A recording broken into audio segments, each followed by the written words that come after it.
ಸ್ಪರ್ಧಾತ್ಮಕ ಪರೀಕ್ಷಾ ಮಾಹಿತಿ ಯೂಟ್ಯೂಬ್ ಚಾನಲ್ಗೆ ಎಲ್ಲರಿಗೂ ಸ್ವಾಗತ. ಇವತ್ತು ನಾವು ವಿಶ್ವಸಂಸ್ಥೆಯ ಸಂಪೂರ್ಣವಾದ ಮಾಹಿತಿಯನ್ನು ಈ ವಿಡಿಯೋದಲ್ಲಿ ನೋಡೋಣ. ವಿಡಿಯೋವನ್ನು ಕೊನೆವರೆಗೂ ನೋಡಿ. ವಿಶ್ವಸಂಸ್ಥೆಯನ್ನು UNO ಯುನೈಟೆಡ್ ನೇಷನ್ಸ್ ಆರ್ಗನೈಜೇಷನ್ ಎಂದು ಕರೆಯುತ್ತಾರೆ. ಈ ವಿಶ್ವಸಂಸ್ಥೆಯು 1945 ಅಕ್ಟೋಬರ್ 24ರಂದು ಸ್ಥಾಪನೆಯಾಗ್ತದೆ. ಕೇಂದ್ರ ಕಚೇರಿ ನ್ಯೂಯಾರ್ಕ್ನಲ್ಲಿದೆ. ವಿಶ್ವಸಂಸ್ಥೆಯ ಸ್ಥಾಪನೆಯಾದಾಗ ಭಾರತವು ಸೇರಿ 51 ರಾಷ್ಟ್ರಗಳು ಸದಸ್ಯ ರಾಷ್ಟ್ರಗಳಾಗಿದ್ದವು. ತದನಂತರ ಈಗ ಪ್ರಸ್ತುತವಾಗಿ ನಾವು ನೋಡುವುದಾದರೆ 193 ಸದಸ್ಯ ರಾಷ್ಟ್ರಗಳನ್ನು ಈ ವಿಶ್ವಸಂಸ್ಥೆಯು ಒಳಗೊಂಡಿದೆ. ಆ 193ನೇ ರಾಷ್ಟ್ರ ಯಾವುದಂದರೆ ದೇಶ ದಕ್ಷಿಣ ಸುಡಾನ್ ಆಗಿದೆ. ವಿಶ್ವಸಂಸ್ಥೆಯ ಒಂದು ಇತಿಹಾಸದ ಹಿನ್ನೆಲೆಯನ್ನು ನಾವು ನೋಡುವುದಾದರೆ ವಿಶ್ವಸಂಸ್ಥೆಯನ್ನು ಮೊದಲು ರಾಷ್ಟ್ರಸಂಘ ಎಂದು ಕರೆಯುತ್ತಿದ್ದರು. ಇದು 1920 ಜನವರಿ 1ರಂದು ಅಮೆರಿಕದ ಅಧ್ಯಕ್ಷ ವುಡ್ರೋ ವಿಲ್ಸನ್ ಅವರಿಂದ ಸ್ಥಾಪನೆಯಾಯಿತು. ರಾಷ್ಟ್ರಸಂಘವಾದಾಗ ಇದ್ದ ಕೇಂದ್ರ ಕಚೇರಿ ಜಿನೆವಾ. ರಾಷ್ಟ್ರಸಂಘವನ್ನು ವಿಶ್ವಸಂಸ್ಥೆ ಎಂದು ಮರುನಾಮಕರಣ ಮಾಡಿದವರು ಫ್ರಾಂಕ್ಲಿನ್ ರೂಸ್ವೆಲ್ಟ್ ಅವರು ಇದನ್ನು ಮರುನಾಮಕರಣ ಮಾಡ್ತಾರೆ.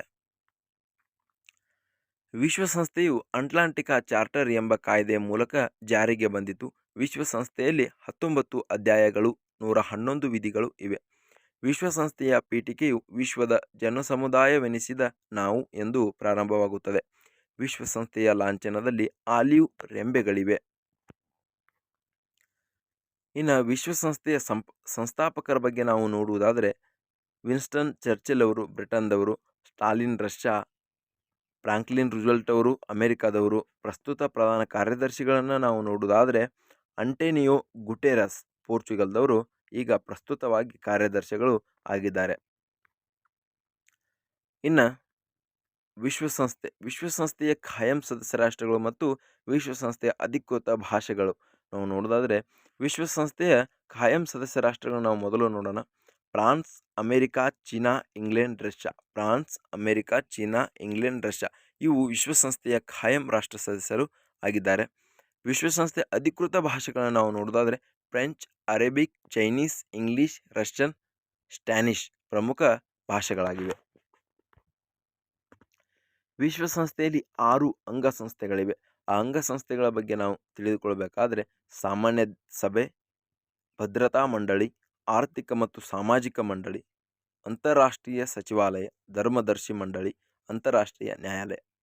ಇದು ವಿಶ್ವಸಂಸ್ಥೆಯ ಬಗ್ಗೆ ಒಂದು ಸಂಪೂರ್ಣವಾದ ಮಾಹಿತಿ. ಅಂದರೆ ಯಾವಾಗ ಸ್ಥಾಪನೆ ಆಯಿತು, ಅದರ ಕೇಂದ್ರ ಕಚೇರಿ, ಸ್ಥಾಪಿಸಿದವರು ಯಾರು, ಮೊದಲು ಯಾವ ಸಂಸ್ಥೆಯಾಗಿ ಸ್ಥಾಪನೆ ಆಯಿತು, ಅದರ ಅಂಗಸಂಸ್ಥೆಗಳು, ಈ ಎಲ್ಲ ಮಾಹಿತಿಯನ್ನು ಈ ವಿಡಿಯೋದಲ್ಲಿ ನಾವು ಪಡೆದುಕೊಂಡಿವಿ.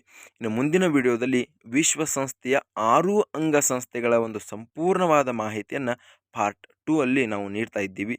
ವಿಡಿಯೋವನ್ನು ನೋಡಲಿಕ್ಕೆ ಚಾನಲನ್ನು ಸಬ್ಸ್ಕ್ರೈಬ್ ಮಾಡ್ಕೊಳ್ಳಿ.